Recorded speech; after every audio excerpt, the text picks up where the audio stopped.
This meeting is being recorded. Can everyone see my screen? Can everyone hear me? Ellie, you're muted. We can't hear you. Oh, sorry. Can everyone hear me now?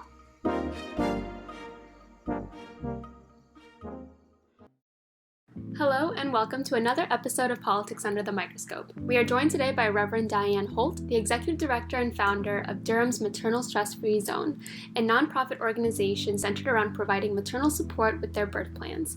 Reverend Holt was appointed a member of the COVID-19 Vaccine Distribution Task Force by New York Governor Andrew Cuomo and is here to give us key insights into the distribution of the vaccine, which will hopefully put an end to the pandemic. Reverend Holt, it's lovely to have you on our podcast today. Could you tell us a little bit about yourself, like your background and expertise? Yeah, let's see. Where do I start? Well, I'm a 72-year-old Black woman born in a small town named Manchester, Georgia. I was born at a time when African-American women were not allowed to give birth in a hospital. Therefore, I was born at home by a granny midwife. I was born breech. Therefore, I'm told by my 98-year-old father, who just recently passed, that I was a miracle baby because the physician would not have anything to do with my birth, and the midwife, who by today's standard would be a doula, had to turn me around in the womb so that I could be delivered. A doula is a trained companion who isn't a healthcare professional, but supports another individual through a significant health-related experience such as pregnancy or childbirth. I was raised in Buffalo, New York, educated in Buffalo, New York, but my roots still remained in Georgia until I was about 12 years old. So I know absolutely everything there is about maternal racism, Jim Crow laws, black and white fountains and bathrooms and sit-ins and civil rights. I didn't read about it, I lived it. So after coming here to Buffalo, I crossed over a lot of disciplines. So I started off as a nurse, then I went to social work. Then I decided I wanted to do something at a lower level, which was community health worker. Then I decided I wanted to go into chaplaincy and work on the other end of the life spectrum. So I went back to school for ministry. And I didn't realize at that time that all of that was building up for what I'm doing at this very moment.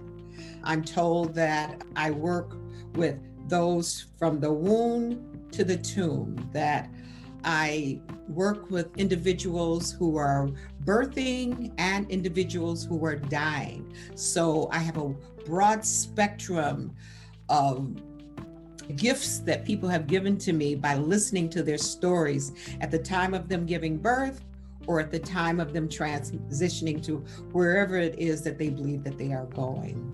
So that's a little bit about who I am and expertise. Well, I dibble and dabble in everything. I love that. As we know, you're a member of the Vaccine Distribution Task Force, and so I'd love to hear the role you play and the purpose the task force actually serves. Okay. Well, so far I'm really being a listener. I am not scientific. I tell everyone that I do not have that type of background, although in a way I sort of do. But if you're looking for me to have the degrees there, no, I don't have. I am not a researcher. Some of my friends are health sciences librarians, and I always call them up for any information that I need. So I dibble and dabble and hang out with individuals who are smarter than me. That helps me learn the things that I do not quite understand in the field of science. My role is, because I don't like the word leader, I like the word advocate. Because I am a community advocate, because I have been working in the field with mothers and babies and birth and maternal support and breastfeeding and death and dying, I've developed a trust within my community where people understand that I'm not going to tell you anything that's not true. If I don't have an answer, I'll tell you, let me get back to you. I have some friends who do have the answer, and I need to make a call to them. I have my fingers on the pulse of my community, and as individuals on the task force tell me, I have big boots on the ground. And do you find that your specific community that you represent has a distrust in the vaccine? Doesn't have a distrust. Oh my God, it has absolutely no trust. I'll be honest with you, all the way up until maybe 3 months ago, my mind was made up that I was not going to take the vaccine. And then I came to my senses. But nonetheless, what happened was that I actually was given information on one of the scientists, and her name is Dr. Colbert. She works for the National Institute of Health. And I started doing research on her. Everybody started sending me information on her. Any video that this woman made came in my direction, information on when they actually started working on the virus, because I had a problem with that term warp speed.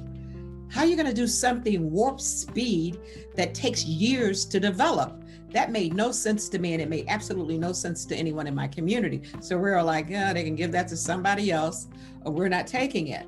But after I realized that they've been working on this project for, oh my God, almost 12 years, and that the process itself sort of came into existence during times of MERS and SARS, and all of that is interrelated, I was like, there was no warp speed to this. What they did was just not wait on the long-term or the longitudinal studies, as my friend tells me, to happen first.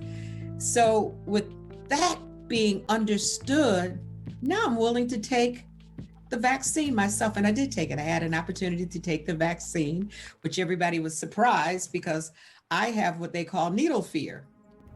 The scientist that Reverend Holt was referring to is Dr. Kizzmekia Corbett, an African-American viral immunologist working for the National Institute of Allergy and Infectious Diseases. Her research is focused on developing coronavirus vaccines in preparation for pandemics just like the one we're currently dealing with, and her team developed the Moderna vaccine. That's amazing. Could you tell me a little bit about how you were demystifying the process of the vaccine production for your community? Was it being just an advocate for it? My job is not to convince anybody into taking anything. My job is to get information out to you, research-based information. My job is to watch me do it and then make up your mind for yourself. I made the front page of our Buffalo Evening News with this horrible face that I probably make every time I receive a shot, and I got an opportunity to see my face, and I called my physician up and apologized for making those faces. But nonetheless, people started calling me saying, "You took the vaccine." And I said, "Yes, ma'am, yes, sir," or "You're absolutely correct, I did." And how are you feeling? So they're checking on me. I use my personal Facebook page as a platform to share with individuals, okay, this is day 2, this is day 3, this is day 4, whatever. Look, I'm doing fine. The soreness is gone. I haven't grown a horn out of the tip of my head, so I'm doing absolutely well. And I also became very transparent with people. When I run into the market and I hear someone talking about the vaccine, I'll say, "Can I share something with you?" And they go, "Yes." I said, "So you're fearing taking the vaccine?" "Well, you know what was done." I said, "I know exactly what was done. I lived in the South when it basically took place." What Reverend Holt is referring to here when she says, "I know exactly what was done," is the Tuskegee Experiment.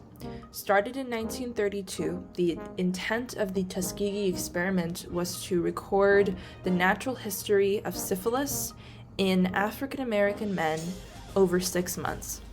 This study occurred without informed consent on behalf of those enrolled in the study, as researchers simply told them that they would be treated for bad blood. Bad blood is a catch-all term for several conditions, including anemia, fatigue, and syphilis. And despite penicillin being accepted as the treatment of choice for syphilis in 1945, those enrolled in the study were not administered this treatment. And the study continued until 1972. At that point, Jean Heller of the Associated Press broke the story of the study. This incident marks one of the many medical and scientific cases of misconduct that occurred to the detriment of the African American community, and it's also a demonstration of a breach of ethics. Breaches of ethics like this have led to mistrust within segments of the African American community, and they've also led to the lack of medical and scientific professionals that have the appropriate knowledge and lived experience to bring science to the African American community in a way that promotes trust. But luckily, Reverend Holt is someone that has both of those things. My dad was of that generation, and my father just passed in November. So a lot of people know that he was in his right mind. He constantly talked about everything. He never took any medicine till the day he died. That was the reason he did die. He got a UI infection and refused to take antibiotics for it because he just said, well, it must be my time to go if it's going to kill me. And it did. Just was not going to take it. So I come from individuals who do not believe in pharmaceutical medicines. And sadly, I lost my dad because he would not take something simple like an antibiotic. But the bottom line is this: it was his choice. He was not demented. He knew exactly what he was doing. And this world is a matter of choices. And who am I to infringe upon his choice? It wasn't suicidal. It was just that he did not want it. So therefore, he did not take it. So now I say to individuals, you have a couple of choices. You can take the vaccine, and then if something long-term comes up, it comes up. Nobody knew anything about it. It wasn't around long enough for us to figure it out. Or you could run the risk of getting this virus, where it's already been proven to us that if you're one of those extreme cases, you're gonna die. Wow, that's very powerful. Thank you so much for sharing that with us and our audience today. So it sounds like when you're in your community, you are at the forefront, you're a pillar. And so I wanted to ask you, who does the task force really work with to accelerate the distribution efforts? Are there existing partnerships with different communities that perhaps are able to coordinate the vaccine distribution efforts, or communities that the task force regularly communicates with? And how do they do that? Now, you know, the task force is government, so you know it's going to be complicated. Come on now. There are actually 3 hubs. There's the state hub. I actually sit on the state's task force. There is the county hub, which means depending on how many counties there are in New York State, there are those hubs within those counties. And then there are local hubs. So I sit on the state hub and the local hub. Nonetheless, the communications between the state, I truly understand, and the communications within the local, I get and I understand. Where there seems to be a backup and clog in Erie County, can't speak for the other counties, okay? There seems to be a slowdown or a backup, no clear pipeline for communications. Give you an example. When the pop-ups come up, they pop up and we know absolutely nothing about them, and we're the local hub. We're working on that though. So I'll know by tomorrow if anyone actually really listened, but I think they did. But I think somebody needed to break that jam that we had going, because we can't work in silos. If we're going to be a task force that's working in collaboration with one another, we need to be talking to each other and making sure that everyone understands. Because keep in mind, your local counties are the ones who run the local health departments. So if anything's going to come through, it's going to come through your local health department. And if we're not aware of what they're doing, then we're sort of left out in the dark. And that's when I get those phone calls from the seniors. I tried to apply to get yada, yada, yada, and I couldn't get through the line. Or I attempted to go to this place that was a distribution site, and they told me I couldn't get a vaccination here. And then you're feeling really bad because you're the one that convinced them into taking the vaccine by sharing your story and sharing information. And now they feel like they've been short-cheated or shortchanged and they can't get it. And that's not a good look. That's very interesting. Thank you so much. So one thing that is a really big challenge with the vaccine distribution is ensuring equitable access to the vaccine for underrepresented minorities and for underrepresented communities as well. So how has the task force specifically ensured that the vaccine is distributed widely and equitably? The one beautiful thing I love about our local hub or our local task force is it represents just so many people, and we all talk to one another because we all live in the same town. We've done different things together. With all these different individuals on the task force, it works out because there's a voice. You can hear the voice of that community ringing across the webinars that we're having, and people hearing what's being said. No, you've got to keep in mind, my community is rural and our people do not have massive transportation to get from point A to point B. Well, my community does not trust anything that comes out of Washington. Therefore, how are we going to convince them that everything's okay when we're not convinced that everything is okay? So you get a chance to hear all the different voices and to share. Now, with that being said, we get an opportunity to sit down and plan together ways of addressing one another's questions. We have a physician in our community where he has a mobile unit and he's willing to travel to those counties and those places and to those individuals who do not have transportation. And the mobile clinic that he has also has the refrigeration to keep the vaccine at the temperature that it needs to be stored at. So you don't know that if you're working in a silo, but you know it when you're working together and you can collaborate with one another. So do you. That's what I hear taking place in the local hubs.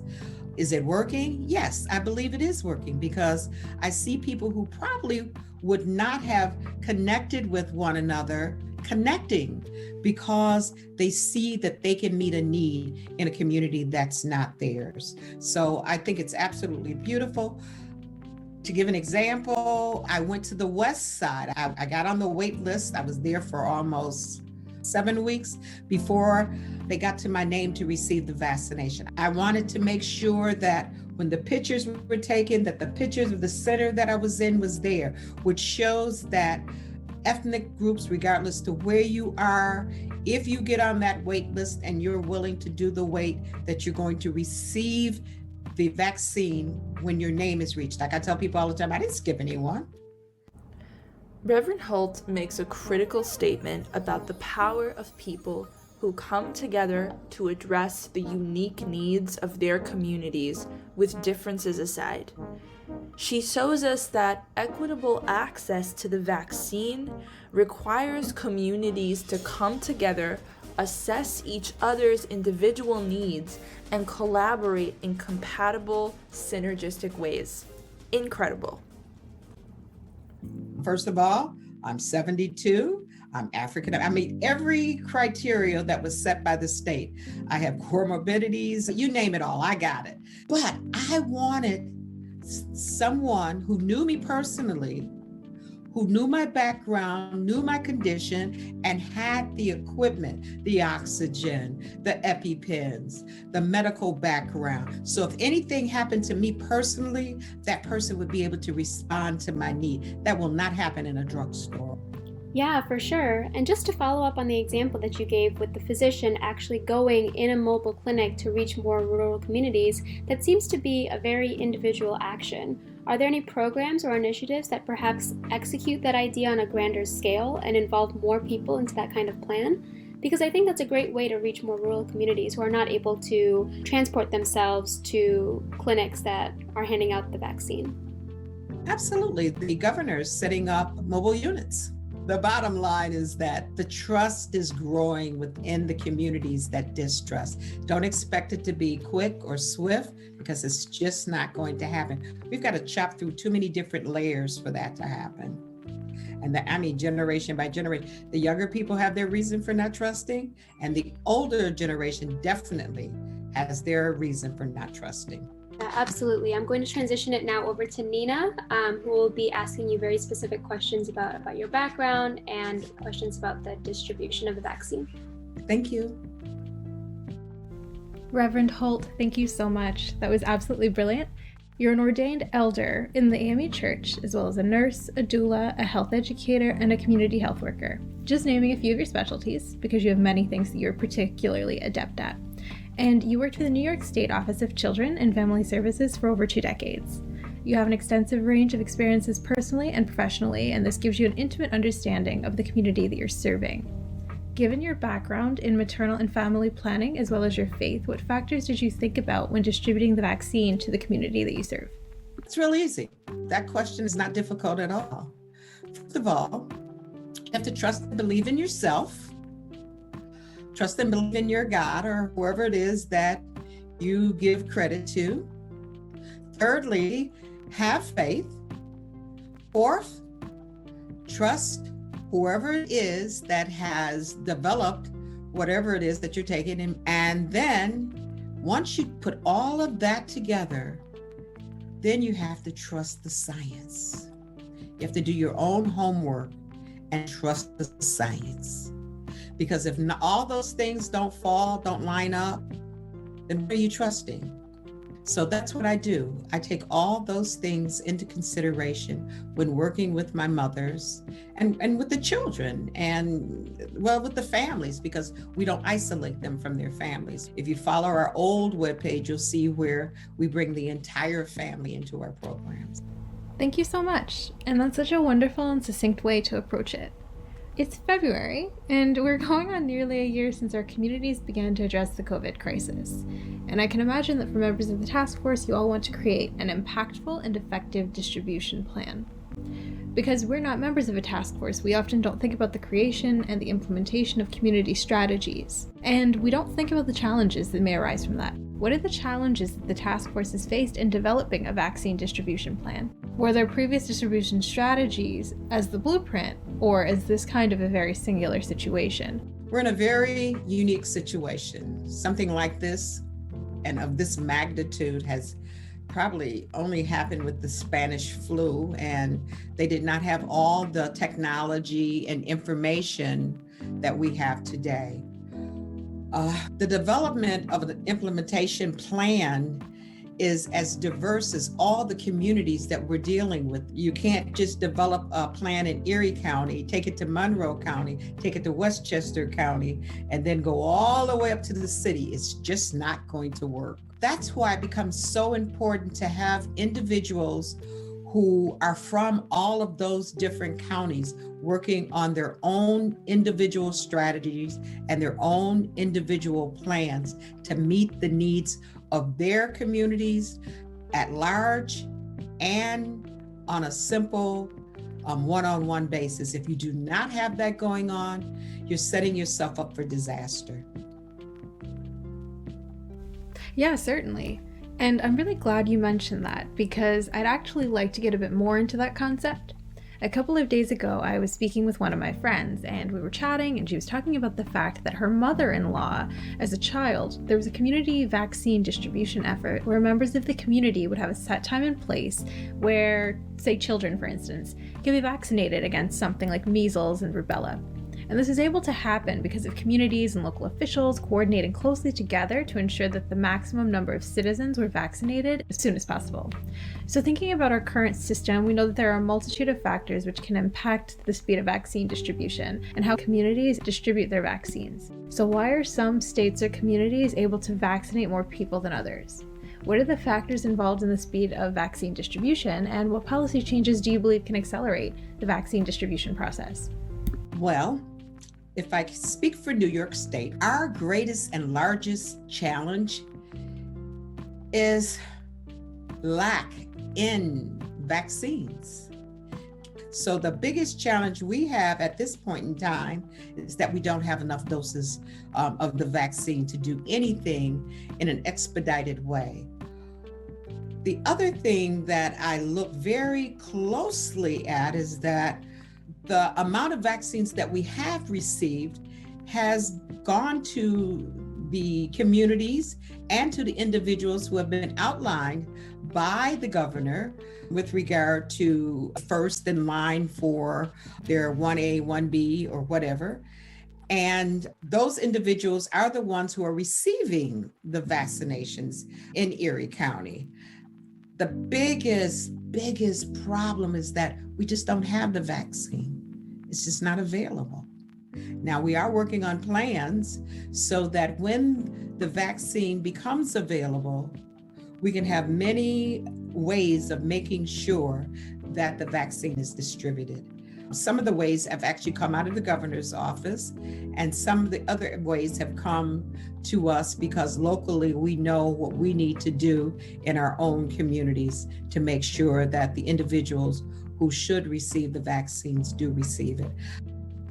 For our audience, as a quick question, can you tell us how the supply of vaccines is determined for each state so you all on the task force can figure out what the distribution strategy is for New York State? The governor said he has received an allotment of vaccines and that it has been increased, that amount is, I'm not sure by how much. So New York State is going to be receiving its fair share real soon, but it's the federal government who actually comes up with the amount that each state receives. That's very helpful. Thank you so much. I want to circle back to something that you mentioned earlier. You mentioned your father's experience. You talked about the fact that you couldn't be born at a hospital. You had to be born by a midwife because of segregation and the sort of legacy that ended up having. Context is everything, Reverend Holt. And I think we so often completely forget that. Having someone who can meet the moment and the needs of a community on a collective and individual level, as you've pointed out, does matter.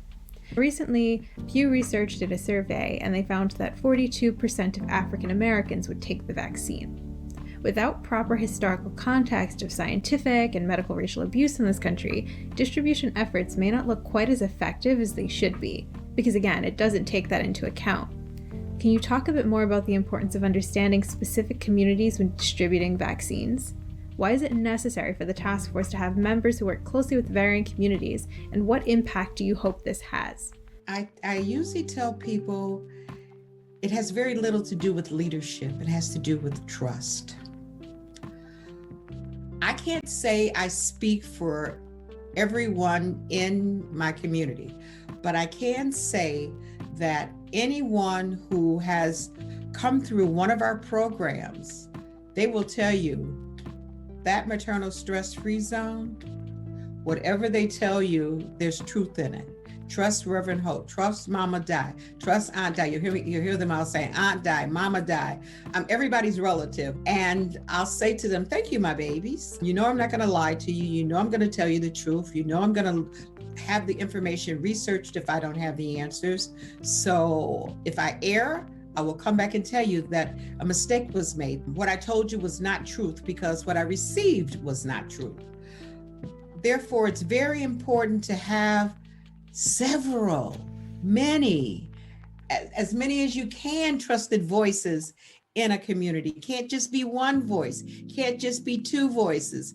You need to find someone who can speak to the situation or a situation or situations at any given time within the community. One voice can't be it.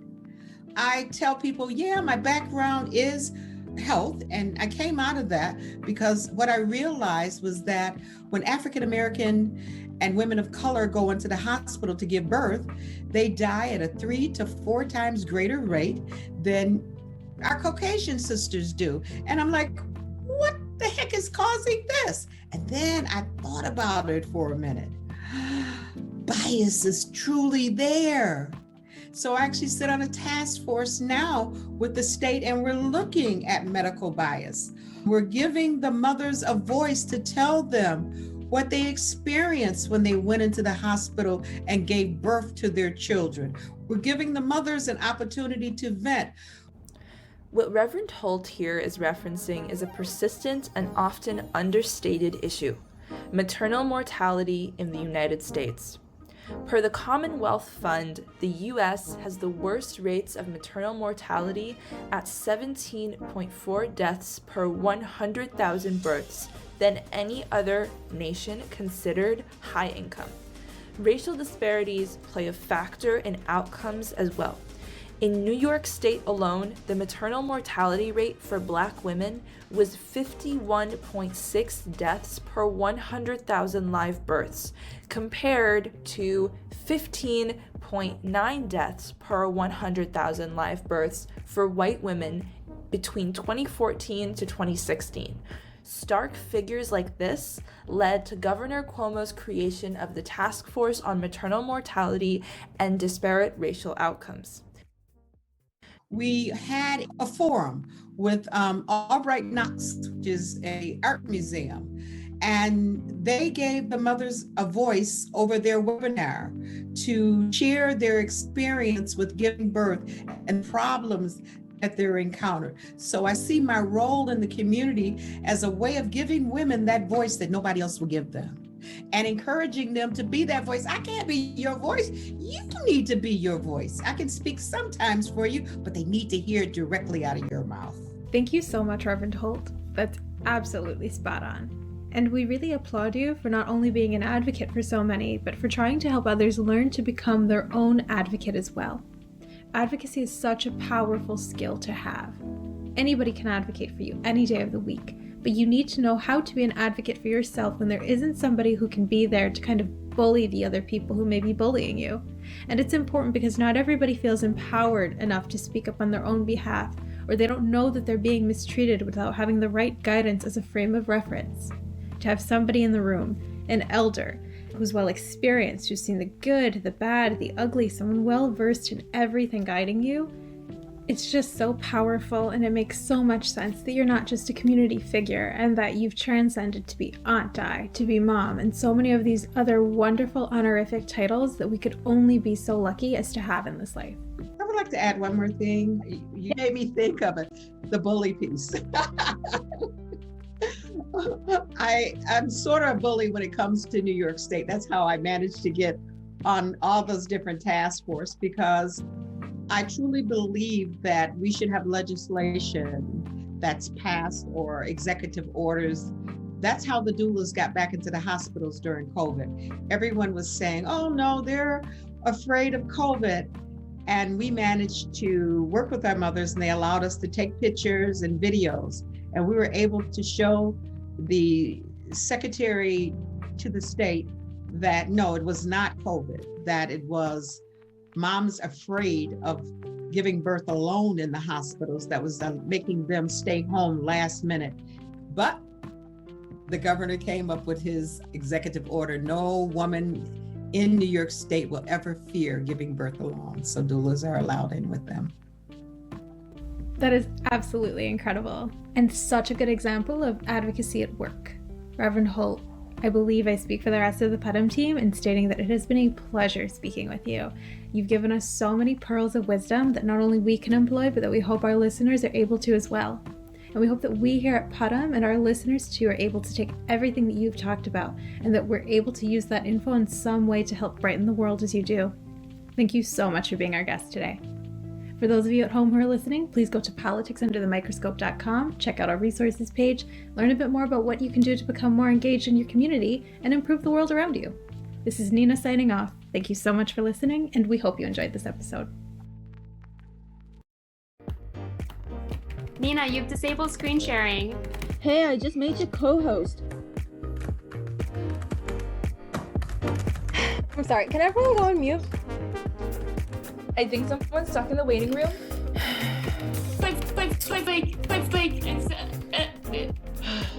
You're breaking up again, Ellie.